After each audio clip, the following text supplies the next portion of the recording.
Welcome to another episode of Bronx Tails with your host over here, Bronx. My name is Logan, and thanks for being here. So, I wasn't going to talk about this case, but I have a couple of female indigenous women in my life that I care about, and there's never enough coverage on missing, murdered indigenous women, which we're going to refer to as MMIW. There's never enough coverage on it. So I thought, we've got to cover it. We've got to talk about this. This is so heinous and senseless and disgusting. And whoever did this is still out there.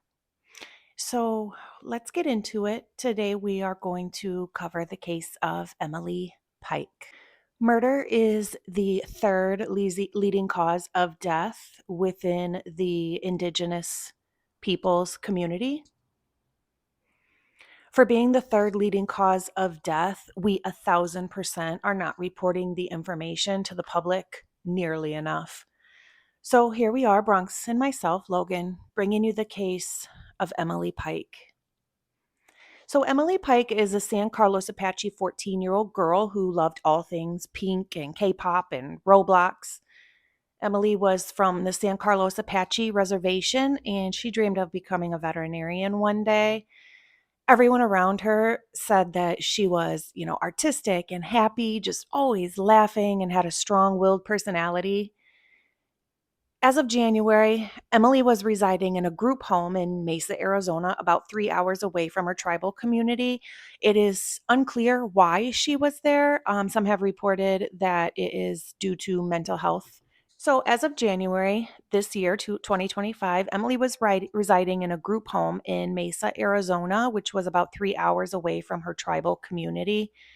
It's not clear what led her to need to be placed in a group home, but that's where she currently resided. And Emily had high hopes of being home soon to go shopping with her cousins and be on the reservation again and home with her family.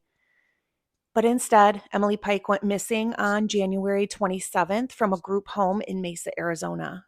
She went missing while a church service was going on, so it was less noticeable. And this is according to one of her friends that she lived with at the group home. The friend believes Emily snuck out of a back door or a window. Now, Emily wasn't reported originally by the group home because she ran away 3 times prior, and they thought she would soon return. It is important to let you guys know that because Emily had ran away so many times previously, the initial investigation approach was more than likely hindered because of her history of running away. The group home did, in the same day, end up reporting her missing or as a runaway, and they reported it the night of January 27th to the local police. However, nobody contacted Emily's family. It's important to note that Emily was under the supervision of tribal social services and not the regular state social services. And due to this, it led to a lot of confusion on who was going to report her missing to her family. And ultimately, nobody ended up reporting her missing. It took an entire week, a full week later, 7 whole days, until her own mother found out that she was missing. That being said, I wonder if there could have been a different outcome had her family known right away and could have possibly even known places Emily would have gone and let the police know, hey, she could have gone here. Hey, she was talking to this person, what have you, to maybe have better leads on where to find her before what I'm going to tell you took place. The law states a missing child's family must be notified by police within 24 hours of going missing. However, this was a little different due to Emily being under the care of tribal social services and not the regular state social services, as I previously mentioned. The laws are different in reporting for tribal members. Authorities relied on the group home to contact the family, while the group home relied on either tribal social services or police to contact the family and let them know that Emily had run away or gone missing. This ultimately is what made this case initially fall through the cracks. She had many cousins she was close with, and just maybe they would have known where she was headed. We do know she was headed to meet a boy, and this was reported by a group home member, but anything more than that is a mystery and may forever remain a mystery, unfortunately. Tragically, Emily Pike's remains were found on Valentine's Day this year, February 14th, 2025, by hikers, a group of hikers on the side of a dirt road just off Highway 60, about an hour and a half from Phoenix or Tucson area. This location is also 80 miles away from where she was last reported being seen.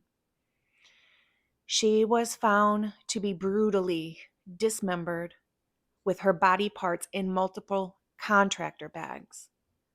One contractor bag was said to contain her head and torso, and the other contractor bags contained her legs.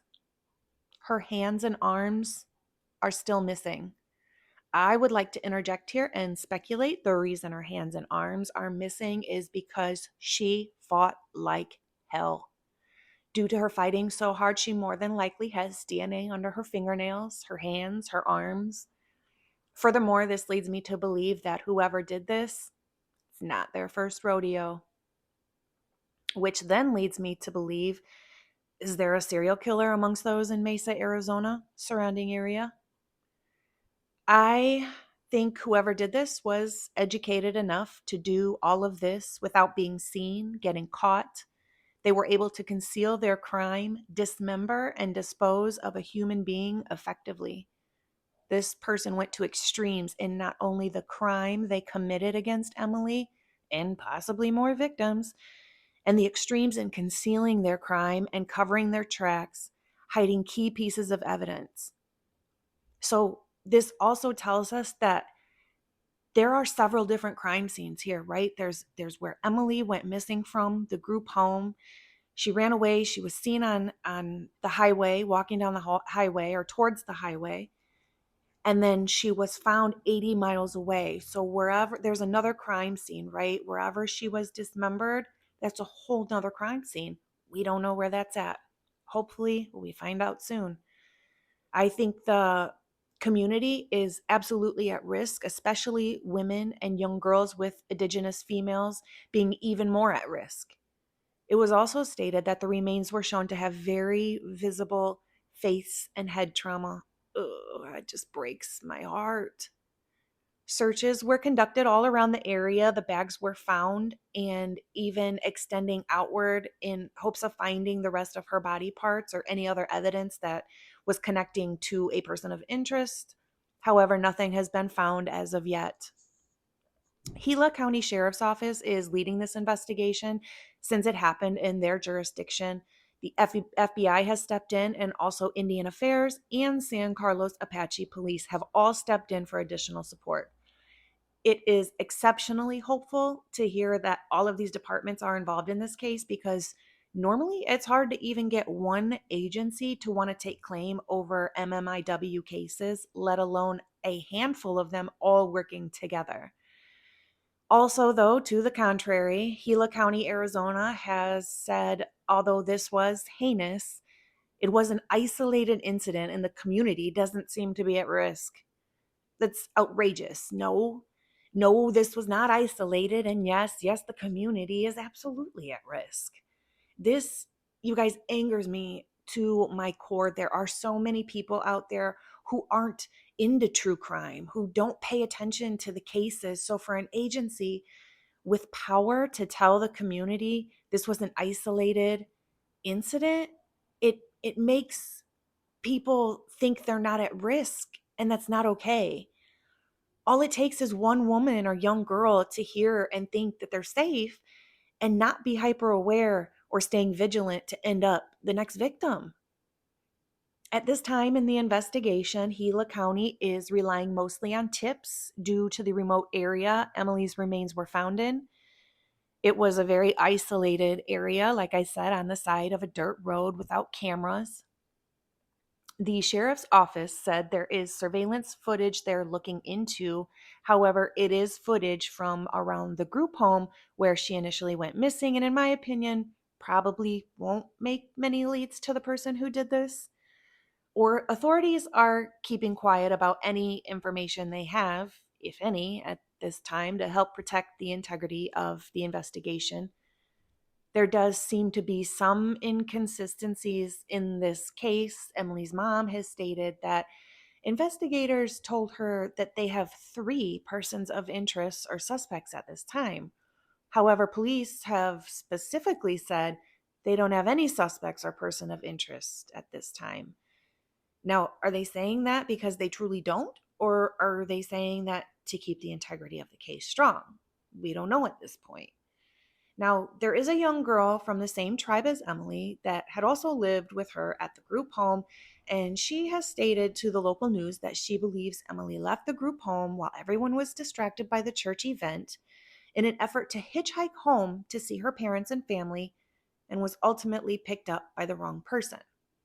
Emily had recently spoke to her cousins and had told them she would be home within a couple months. It is unknown if she was going to be released from the group home, and that's why she said she'd be home within the month, or if she was going to run away, and that's why she would be home within the month. None of this is confirmed and is all speculation. However, there could be possibly some truth to this, as Emily's remains were found basically halfway in the same direction towards her reservation. I'm not so sure that it's a coincidence. What are the odds that a person with ill intentions dumped her body in the same direction halfway to her home? Now, this is purely speculation, but it was mentioned that Emily loved Roblox, as I said in the beginning, which is true for most kids, I think, but Roblox is known for child predators communicating with children. Did someone on Roblox offer to take her home? I'm making this up and it's pure speculation, but at this point, nothing's impossible, right? Also, there's so many unanswered questions in the death of Emily Pike. Furthermore, it has been said that the facility and group home that Emily Pike was living at has been reported to have as many as 30 missing persons reports in the last 3 years. We don't know the outcome of the cases. However, in my opinion, 30 missing persons cases from a group home is 30 too many. So, yes, say her name. Bronx wants everybody to say her name. Emily Pike, Emily Pike, Emily Pike. Let's share this. Let's get this out to the community. I know that everybody is sharing this, but talking about it one more time is never going to hurt. It could get to that one person that might have seen something, and they're not into the news, they're not into looking up cases on YouTube, and don't know that what they saw has high importance. So again, we're going to say her name. Emily Pike, Emily Pike, Emily Pike. Thank you for watching Bronx Tails and joining us for the case of Emily Pike. Bronx says, thank you again for watching.